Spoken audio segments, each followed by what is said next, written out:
स्मरण में होगा, सबसे पहली रामचरितमानस की रचना भगवान शिव ने करी, जिसमें 100 करोड़ श्लोक थे।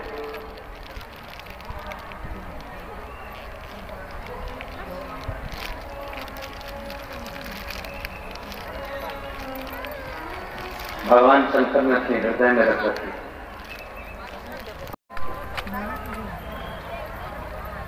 चालीस तरह के लोग एक जगह पर, 40 विचार के लोग एक जगह पर, 40 विचार मंच के लोग, 40 समाज के लोग एक जगह पर रहकर अपने दिल की बात एक जगह स्थिर कर रखते हैं, वो 40 लोग। तो उस आकोला की बच्ची ने प्रश्न किया, क्या प्रेम करना अच्छा होता है कि बुरा होता है?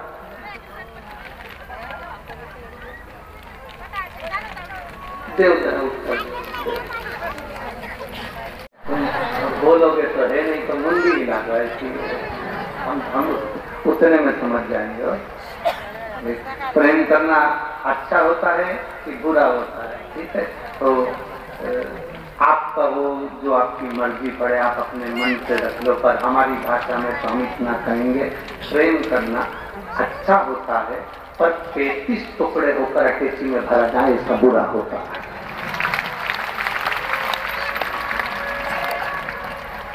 हमारी भाषा में हम कहेंगे प्रेम करना अच्छा होता है, मना नहीं है। राधा कृष्ण का भी प्रेम है, राम लक्ष्मण का भी प्रेम है, एक बाप और बेटी का भी प्रेम है, एक बहन बहन का प्रेम है, एक स्नेह बहनों का भी होता है, भाई का भी होता है। प्रेम करना मना नहीं है, पर ऐसा प्रेम करना बेकार है जिसमें तुम्हारे टुकड़े होकर तुम्हें फ्रीज में भर दिया जाए या तेजी में भर दिया जाए। वो प्रेम हमारी दृष्टि में पूर्ण तरह से देता। आप प्रेम करो भगवान शिव से, आप प्रेम करो अपनी विद्या से, आप प्रेम करो अपनी पढ़ाई से।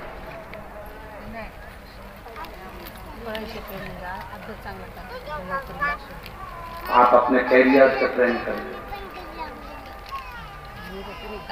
आप अपने लक्ष्य से प्रेम करिए, आप अपनी उमंगता और उत्साह से प्रेम करिए। जिंदगी में मुझे कितना भी दुख मिले और मैं भगवान के भरोसे पर चलूं, ये आत्म प्रेम है। क्या प्रथम सुख निरोगी का। आप दुनिया के कितने बड़े करोड़पति हो, हमने पहले भी एक बार कथा में कहा था, जलगांव की कथा में कहा था, दुनिया का सबसे बड़ा सेठ, दुनिया का सबसे बड़ा पैसे वाला, दुनिया का सबसे अमीर व्यक्ति, दुनिया का सबसे करोड़पति व्यक्ति, दुनिया का सबसे अमीर व्यक्ति कौन है? तो हमने जलगांव की कथा में कहा था, दुनिया का सबसे बड़ा सेठ वो है जिसके सोने वाले कमरे में, जिसके बेडरूम में कोई दवाई नहीं है, वो दुनिया का सबसे बड़ा सेठ है।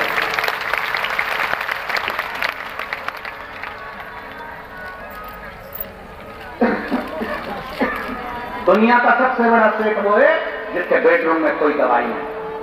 अगर आपके सोने वाले कमरे में, सिर के पास ड्रॉज में बहुत सारी दवाइयों का ढेर लगा है, समझ लेना मेडिकल की दुकान होती।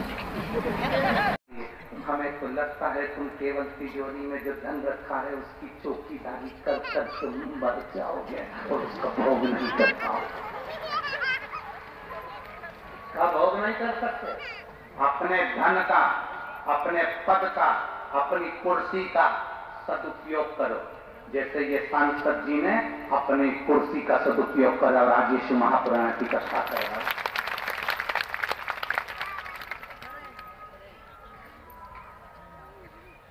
मैं माननीय श्री उन्मेष जी पाटिल जी को और उनकी धर्म पत्नी श्रीमती संपदा जी पाटिल जी को धन्यवाद दूंगा। बहुत बहुत साधुवाद है। आपने अपने क्षेत्र में कितना भी रोड बनवाया हो, कोई भी काम करा हो, पर उससे बड़ा काम आपने ये कर दिया कि क्षेत्रवासियों के कल्याण हेतु उनका दिल था। कोई कोई तो जा नहीं पाते थे सीहोर तक, कोई जा नहीं पाते थे जलगांव तक कथा सुनने, उनके लिए तुम गंगा जी को खींचकर 40 गांव तक लिया।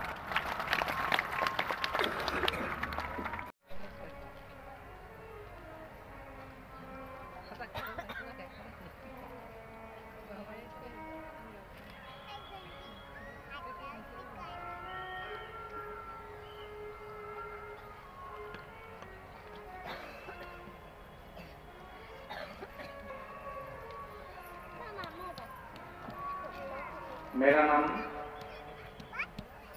नीलाबाई हेमा चौहान है। उम्र 63 साल। कलोन बे दिगर तहसील 40 गांव की रहने वाली हूँ। कहीं देखी हैं? हाथ हिला श्री शिवाय नंबर 40 गांव की रहने वाली हूँ। मेरा मोबाइल नंबर ये है। गुरुजी, मेरे गांव के भाग खुल गए जो शिव महापुराण की कथा मेरे गांव में आ। मेरे पति की तबीयत अचानक खराब हो गई थी। उन्हें पेट में दर्द होने के कारण उनको बहुत ज्यादा तकलीफ हुई, तो उनको हम 40 गांव के आनंद हॉस्पिटल में दिखाया। टेस्ट करवाने पर डॉक्टर ने कहा कि इनको पेट में गठान हो गई है। वह गठान की जांच कराओ, हो सकता है कि वो कैंसर की गठान। गठान का थोड़ा सा हिस्सा ऑपरेशन करके निकालना होगा, जांच को भेजना होगा। हम लोग बहुत घबरा गए। मेरे पति की हालत दिन प्रतिदिन खराब होती चली गई। डॉक्टरों ने तुरंत ऑपरेशन कर दिया। ऑपरेशन का बोला, ऑपरेशन डायबिटीज के कारणवश नहीं हो पा रहा था, तो थोड़ा समय लगेगा। अब करें तो करें क्या? बड़ी तकलीफ। आप कथा में 1 लोटे जल का वर्णन करते हो। गुरुदेव, हमने बाबा से विनती करी कि इनका ऑपरेशन हो जाए। बाबा की कृपा से उनका ऑपरेशन हुआ, गठान निकाली।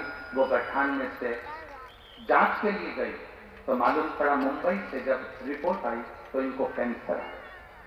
जब कैंसर आया, 8 दिन रिपोर्ट को आने में लगता, मालूम पड़ा तो कैंसर था। बड़े घबरा गए, तकलीफ चालू हो गई। मेरे बेटे ने, डॉक्टर ने कहा आपके बेटों को बुला लो। हमने बेटों को बुला लिया और डॉक्टर ने बताया कि इसमें कैंसर है। हम लोग घबरा गए। डॉक्टर से इलाज का कहा तो डॉक्टर कहते हैं कैंसर भी ऐसा है कि कोई समझ नहीं सकता। बड़ी तकलीफ में आ गए। तब किसी हॉस्पिटल में बैठी हुई एक महिला ने कहा कि तुमने कभी पशुपति व्रत करा है? आप पशुपति व्रत चालू करो। हमने पशुपति व्रत करना चालू करा। उनको घर पर लेकर आ गए। सोमवार के दिन जाते, बाबा का पूजन करते, जल लाते, उनको पिलाते, बेलपत्र का सेवन कराते। गुरुदेव, बाबा की कृपा ऐसी हुई। डॉक्टर ने कहा था कि इनका कोई इलाज नहीं, क्योंकि कैंसर ऐसा फैल चुका है। तब हमने वो बेलपत्री और जल का प्रयोग करा, पशुपति व्रत करा। मैं बाबा को आज प्रणाम करने के लिए आई हूँ। जब दूसरी बार जांच कराने के लिए वापिस में छत्रपति संभाजी नगर गई और जब जांच प्रारंभ हुई तो उस जांच में मालूम पड़ा कि मेरे पति का कैंसर धीरे धीरे ठीक हो गया। मैं बाबा को यहाँ नमन करने के लिए आया। और ठीक है वाली दोनों हाथ लगेगा। श्री शिवाय नमस्ते। शिव तत्व आप बैठे जरूर हो, इस पंडाल में बैठकर कथा जरूर सुन रहे हो, पर इतना विश्वास मानकर चलना कि 5 दिन की कथा सुनने के बाद मेरा बाबा तुम्हारी झोली में क्या क्या देगा कि तुम बाद में बताओगे कि मेरे बाबा ने मुझे ये दिया। और प्रथम सुख निरोगी काया। लोग पूछते हैं कि महापुराण की कथा में पंडाल में बैठकर हम कथा सुनी, जलगांव की कथा सुनी हो, मालेगांव की कथा सुनी हो, नासिक की कथा सुनी हो, उसमें से किसी ने अगर कथा सुनी होगी तो वो खुद बता देगा कि मेरी शुगर, मेरा बीपी, मेरा थायराइड, मेरा सोरेसिस, मेरी तकलीफ कितनी कम हुई है। शंकर की कथा, ये मिट्टी जहाँ कथा हो